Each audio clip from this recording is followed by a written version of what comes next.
What is going on, everybody? Welcome back to the Crew 2, and well, as you guys know, the recent summit had a platinum reward, which was a Chevrolet Corvette C2 2.0 edition, which honestly looks pretty freaking cool. So let's go see if there's any customization to this vehicle. So guys, when it comes to the customization on this car, it seems like it is very limited, which seems that is the case with a lot of the summit vehicles. So you can change the color here, whatever color, obviously all these colors can go on most of the cars here.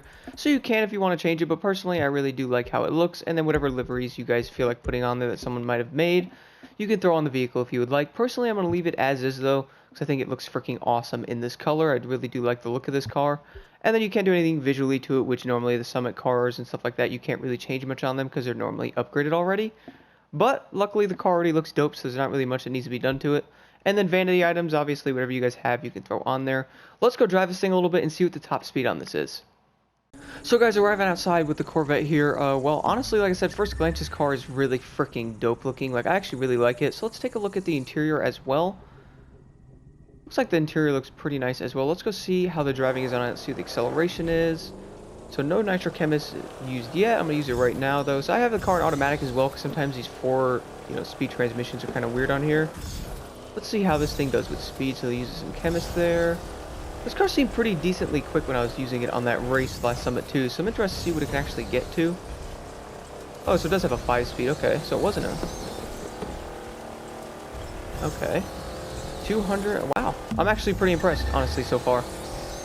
247, it looks like. It might be a little faster on the street, so let's go take it over there and see if it is. Kind of funny how some of the cars are faster on the street, but I guess it depends on what road you're on there, so let's go see what this thing can do on the road. Overall, guys, could this car be used on some competitive stuff? I mean, it might be able to, but I think it'll definitely fall short of some of the other really good street vehicles out there. Mainly because how fast they are and how they handle and the speed they have. Like, it's pretty hard to match them, honestly. It could be a challenge, but I think this car could be used on, some level of competitiveness with events and stuff like that in the summits if you really wanted to. I know the summits are changed now, so it gives people more of a chance to get the vehicles, which is cool. And I know the Porsche is coming as well, so looking forward to that car again. So let's see if this thing is a little faster on the street now, so let's see what it can do. So it looks like that is about the top speed. They're hitting the rev limiter there at 247 miles an hour, it looks like. Okay, so 251, that's pretty much the top speed on this car on the road, which is pretty impressive. I noticed a lot of the street cars do about 250, 240. So, I mean, it's right up there with a lot of the other street vehicles. This thing could be used on some races if you can get the handling right on it. Why don't we take it into the sleeper and see how it does on a race with a lot of turns. Alright guys, jumping right into the sleeper here. So I figured I would do this race mainly because, well, it's a really good way to test the car's ability out to turn and all that. And a lot of these races, do have a lot of weird turns, stuff like that. And sometimes the car can be a little wonky. So overall, guys, the Corvette seems like a pretty decent car. With the change to the Summit, like I said, it does give people a lot more of a chance to get these vehicles now, which is cool. And you do get a chance to get your hands on this car and test this thing out and race it around a bit. So let's see how it does over here in this little straightaway.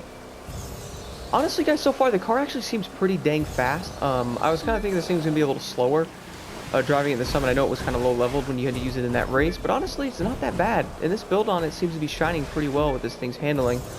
The car's actually pretty dang good. I might have to test it on some races and see if it could actually be used, competitively like that. But honestly, I think it might be able to be used on some of these races. It's not really as bad as I thought. Handling's pretty decent. Speed is there. I know a lot of the other cars, like, the Leggera is probably going to destroy this thing. But overall, at least it gives it some running for its money, I guess. Some of the street cars are so much better than others. And it's a good thing because you can see what's on the leaderboards, see what's actually owning the races. And when you normally look in the races and all that, you normally see the Lamborghini Leggera there. So it is what it is, right? But I do love the Gallardo because that car is freaking awesome. That is my favorite car to use in the street class. And it seems like this car could be used if you really wanted to. But if not, the thing is more than welcome to be able to be used to be, driving around, cruising around. It's probably perfect for that. Do any, you could do little skill challenges with it, stuff like that, if you really want. And honestly, it's a great looking car. They did a great job designing this car. I do like how it looks. Let's see how it drives in first person actually as well while we're at it. So first person looks pretty cool in this car. I do like it. I love classic cars, so the Corvette is definitely up there for me. So, I mean, I'm actually pretty impressed with this car's handling so far, I'm not gonna lie. The brakes are kind of terrible on it, from what I could see. But the handling overall and the speed is great in this thing. Nitro Chemist obviously helps it tremendously with its speed. You guys see there, jump right up to 90 right there with no issues with Nitro Chemist. So this is one of those turns be really careful on. There we go. Let's see how this thing, I'm like I said, I'm impressed. If you guys got in this car, definitely try it out. If you didn't, I wouldn't say you missed out on too much when it comes to like competitiveness. Like, oh man, I just missed out on the best car in the street class. Probably not, but it's a cool car to add, I guess, to your collection if you are interested. Anyway, guys, thank you so much for watching. I'll show you my settings for the Corvette right now. This is definitely a great addition to the game, and do stay tuned because the lovely Cayman Wasp Edition is coming back, which could be a sign that older summits are making a return. And here are the settings I'm running on the Chevrolet Corvette C2 2.0 edition.